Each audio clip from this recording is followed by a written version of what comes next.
Assalamualaikum warahmatullahi wabarakatuh. Saya bersama rekan-rekan saya akan memperkenalkan diri. Sebelumnya, saya Julia. Di sini saya sebagai moderator dan teman saya Rizka Saputri sebagai penyaji pertama. Selanjutnya, STI sebagai penyaji kedua dan Rahmat Nisa sebagai penyaji ketiga. Sebelumnya, kita akan membahas apa itu media pembelajaran. Sebelum sampai di jenis-jenis media pembelajaran, saya akan membahas tentang media pembelajaran. Apa itu media pembelajaran? Nah, media pembelajaran adalah segala sesuatu yang dapat digunakan untuk menyampaikan pesan atau informasi dalam proses belajar mengajar sehingga dapat merangsang perhatian dan minat siswa dalam belajar. Baik, selanjutnya akan disampaikan oleh rekan saya. Saya Rizka Putri akan menjelaskan tentang jenis-jenis media pembelajaran. Yang pertama, media audio. Media pembelajaran audio berfungsi sebagai penyampaian pesan audio dari sumber pesan ke penerima pesan. Media audio dapat menyampaikan pesan secara verbal dan non-verbal. Contohnya seperti radio, telepon, tape recorder, laboratorium bahasa, dan lain sebagainya yang berhubungan dengan indera pendengaran.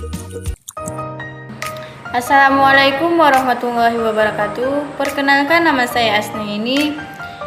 Di sini saya akan menjelaskan jenis-jenis media pembelajaran. Dan poin selanjutnya 3. Media audiovisual. Jadi media pembelajaran audiovisual merupakan media yang mampu menampilkan suara dan gambar. Ditinjau dari karakteristiknya, media audiovisual dibedakan menjadi dua, yaitu media audiovisual diam dan media audiovisual gerak.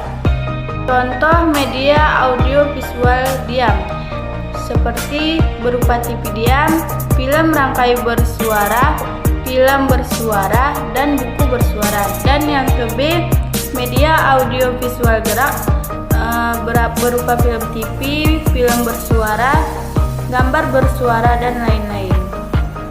4. Jenis media serbaneka. Jadi, jenis media serbaneka adalah media pembelajaran serbaneka yang merupakan suatu media yang disesuaikan dengan potensi di suatu daerah, seperti di sekitar sekolah, di masyarakat, atau di lokasi lainnya, yang dapat dimanfaatkan sebagai media pembelajaran. Contohnya macam-macam media pembelajaran serbaneka, diantaranya adalah papan tulis, media 3 dimensi, realita, dan sumber belajar pada masyarakat.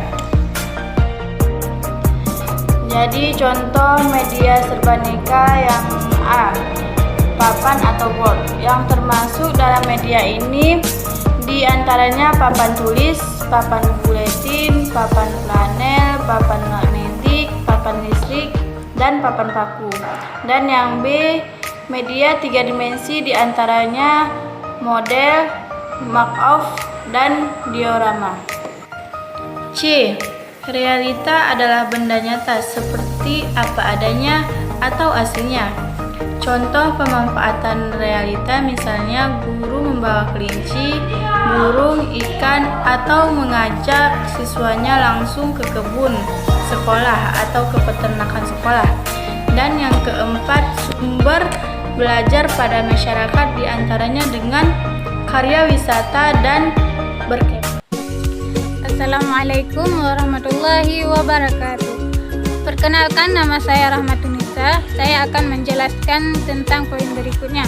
Yang kelima, gambar fotografi.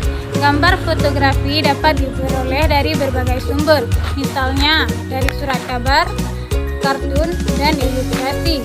Gambar-gambar yang diperoleh dari berbagai sumber tersebut dapat digunakan oleh guru secara efektif dalam kegiatan belajar mengajar dengan tujuan tertentu. Terdapat 5 macam gambar fotografi yang harus diperhatikan. Pertama, gambar fotografi itu harus memadai.